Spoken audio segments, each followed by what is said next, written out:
And just like that, we went from imported curves to robot paths.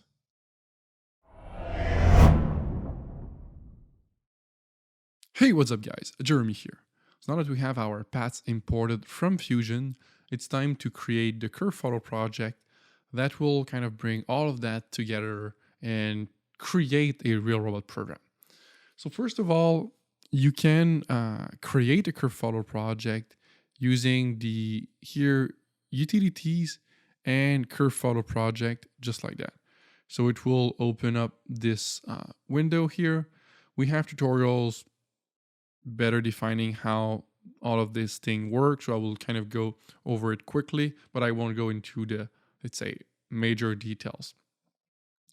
First of all, I'm going to close that thing up here, and I will simply move the robot a bit here to kind of figure out, and it's important to do so, honestly. You should always do that. Kind of figure out manually what I would like the robot to do along that path here. So what I would like to do here is kind of come here on top and press plus a few times again. And I would like the robot to kind of simply press minus a few times here, move like that here while the turntable is rotating so that we can kind of follow the spiral path here, and then do the same here for second section and then the third section. So I will orient the robot in this direction here. I will open up my robot panel. You see here the starting point is here, so I will simply kind of move that a bit so that the starting point kind of match with the external axis kind of matches with the position of the robot. So that's awesome.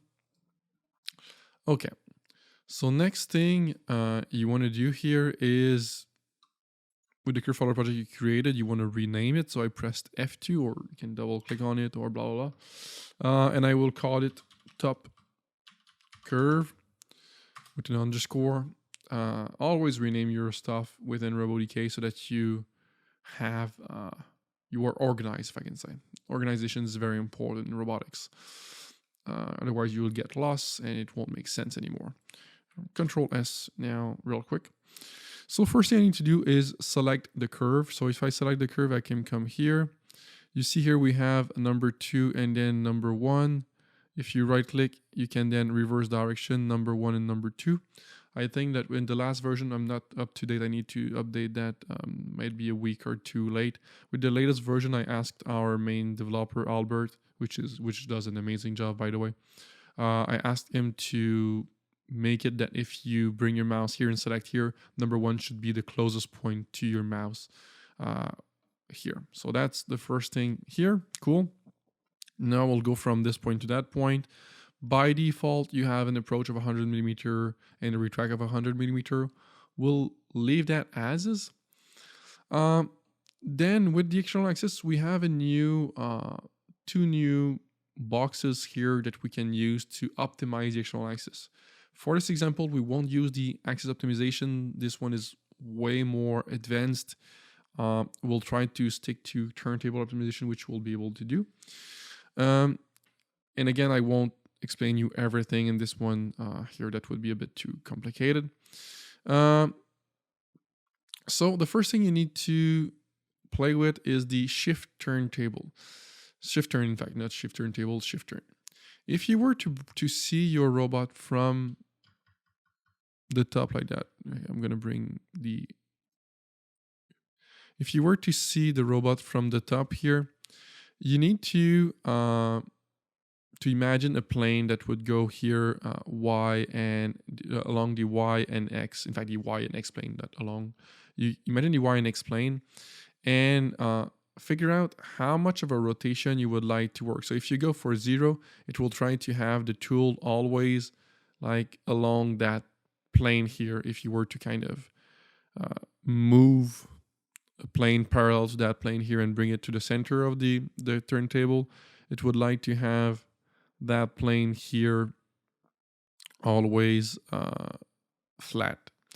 So in this case, I want to have kind of a rotation. So maybe something like 30 degrees or something like that. If you want to know how much you have here, you can simply go and click on teach here. And here we have 25. So 25 makes sense, to be honest. 30 would have made sense. I did test with 16 and it also made sense. Okay, cool. Now we will simply select no compensation. I will do another video on compensation, keep, pause, and everything. So you just need to have the optimized turntable activated. But for now, we will just go for no compensation. I don't have the time to explain you this in details enough for you to understand. I would just make things more complicated, I believe, if I try to explain that in 2 minutes instead of like taking the time to do it in 15s with specific examples, simple example. Okay, so then if I'm gonna press minus a few times, then we need to set up the preferred joint to start. So to do that, you can double click here, your robot, and then bring up the robot panel. You can copy the joint axis you have here and then paste them. Copy here and then paste them. Yeah, it's already done, sorry. And paste them here so you can see the values are now matching. So this will be our starting position / starting configuration. Again, we have tutorials on what configurations are. This is very important to understand properly. A given robot can reach the same Cartesian position with different arm configurations. So either, let's say, elbow up or elbow down and still have that tool at the same exact spot. So it's important to give RoboDK some information. RoboDK is an intelligent software. It will help you do a lot of things, but you pouring a bit of your brain in the mix is always a good thing. Okay, so now we could go for a minimum tool orientation change. I wouldn't recommend it for this example here, as what we want and we can do is just have the x-axis here be tangent to the path at all time. Kind of not moving, just moving down like I explained you, but having the x-axis tangent to that path here. And this is what will happen if you go for tool orientation follows path. If you go for tool orientation follows path, by default, if you have 0 here, which I will select here, 0, the x-axis, or in fact x minus axis, will always be pointing towards the next point when you reach one point. So if you reach this point here, it will be pointing towards this point, and then towards this point, and then towards this point. So this way you're always tangent to the path. If you click on show preferred toolpath, you will see that here. If I was to bring my mouse here and then use my scroll wheel to kind of rotate like that, you would see here that using the rod Z will change how the path will be followed, but by default, like I'm the kind of I wouldn't say the default, but like the reference is always having the x-axis tangent to the path, and then you can add the rotation to that. Optimization parameters, for this case, we can bring it to 0. There's no reason that we should hit a singularity, joint limits, or any other kind of problem like that. So we can get rid of that. We won't have any rotation around the z-axis, which is better in this case. So we can then click update. Why can't you find a starting point in this case here? We'll go and I will simply remove my approach and retract motion. Now I have a simulation. Okay. It feels like the approach and retract motion or retract was a bit too far away. I might go for 30 in this case, so I will kind of be a bit more towards that side here. It's kind of like if I rotate it a bit more like this here. If I go for 30, so I'll be a bit closer to my robot, so therefore I will be able to have that approach and retract, but we might deal with it. So I like to do that sometimes, just remove the approach and retract, make sure they aren't the one kind of in the way of having a successful path, and then I will bring them back later if needed. So I can go simulate. Then you can see what I was explaining here. The x-axis is always kind of tangent to the path, and I'm slowly going down with the program.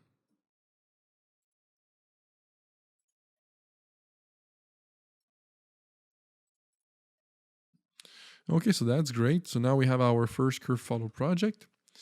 I can close that. I can add back the approach and retract and see if that works.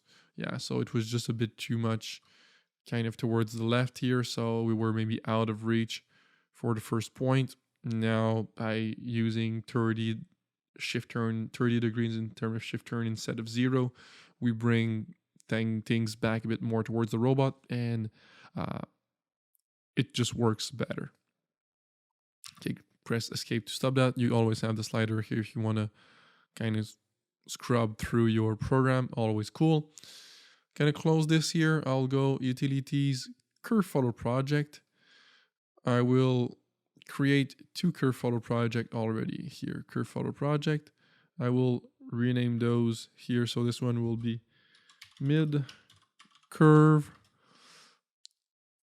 and this one will be top curve. Great.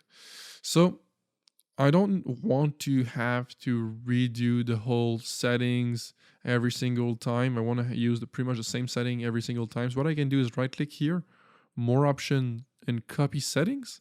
Then I can select one or more curve follow project, right click, more option, and then paste settings. And if I reopen, let's say mid curve now, I have the same approach and retract, same algorithm, same shift turn, same no compensation, same optimization parameters and everything. So the only thing that will change is like the select curve here that isn't selected. But before I even select the curve here, I will hide this here so that we don't get mistaken. I will hide the top curve and I will hide the mid curve. I will... Okay, so that's fine. We already had the right spot. Here, as you can see, if I press plus a few times, we have some of our arrows or some of our normals that are pointing through the 3D model. So obviously that wouldn't give us a really good situation where we would have the robot colliding with the tree here or the part, whatever part it is. So what we need to do is kind of modify the orientation of our curve so that at least the first turn points are a bit towards the bottom or towards Z minus, so that we can avoid that collision. So to do so fairly easy, you go to tools and then modify curve. If when you do so you don't see the little bubbles, click disable and then object again. I would recommend you to not have auto extract activated. You should, if this is grayed out, auto extract is not activated, otherwise it can kind of make things a bit more complicated for no reasons. Then you will select in this case the first point. And right there, you see now we're able to kind of modify the orientation of these arrows of these points. So for now, I'm working perpendicular to the path and by steps of 5 degrees. So I can either go perpendicular or tangent depending on your needs. So I'll stick to perpendicular for this one here, and I will kind of make that here like that. You can see here we have blue bubbles and then we have green bubbles. So this is kind of how much amplitude of how much distance you are affecting. So if I use the slider here, I can affect the whole path if I want, or I can come here and affect only one point by bringing it completely towards the left side. So I would like to affect maybe one turn, a bit less than about one turn. So in the future, I would like to have that I would like it to be able to show how much points you're affecting. That would be great, but for now you kind of have to eyeball it. So that's awesome. Let's click like that here. You can always modify it later. One thing I didn't do, and I would recommend you to do is to create a copy of that mid curve here before doing the modification, as this way you can always kind of roll back to the original version. Otherwise, it's kind of hard to do so. Now I can go to my mid curve here. I can select curve. I can select that curve here. Right click, reverse direction. So from 1 to 2, click done. I will use my slider here to kind of go towards the end of that path here so that I know this is where the path will finish. I will rotate in the other direction here. Rotate to that point here. Copy those values, mid curve here. I could also select, no, okay, I'm gonna go and click paste here. So that will be my starting point. So kind of I'm using the end point of the other program as a starting point for this one. I'll click show preferred toolpath just to make sure that I don't have any collision. Quick tip here that is kind of hidden but super useful. If you bring your mouse on top of show preferred toolpath, you can use your scroll wheel to kind of scroll from one point to the other. And here I'm just going to make sure that I don't have any collision, which is perfect. I don't have, I think. Yes, I'm not colliding with anything. So that's great. So now I can click update and then simulate. And just like that, I have the path I needed or wanted. Great. Excellent. So I can use my scroll bar here to scrub to the program. Awesome. Okay, so let's do the same for the last low curve here. Sorry if this one is a bit longer. I might have said a bit more than what I thought I would have to say. Anyway, more information isn't lost or isn't bad to tell you a bit more. So tool, modify curve. I'll go for a small control S here as we here. Then for this one, I will go a bit further as those are a bit closer to one another. Something like that. Click done. I'll go top curve. I'll go select curve. I'll select this one here. Reverse direction. Click done. I will copy my current join position, paste it here, click update, and then click simulate. Just like that, I have another path. I can scrub through it here. Do I have a collision? No, I don't. I could use the collision check-in here if I want and go down just like that. Awesome. Perfect. And here I now have my 3 paths. Can select them one after the other in the right order, right click, and then make main program. Obviously, I will have like everything to go back, so I can just press OK. By the way, if you press your spacebar, you will go in fast animation speed.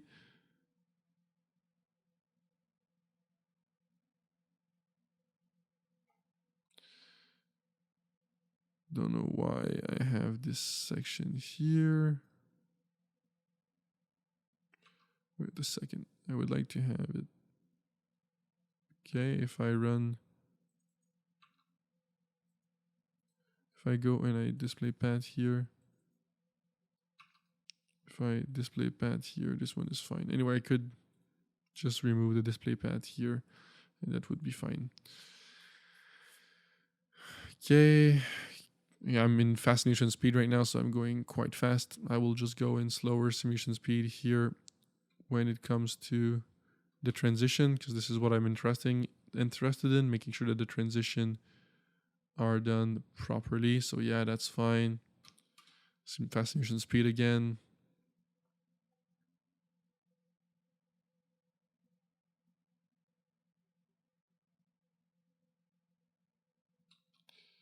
Oh, it's because I have top twice instead of...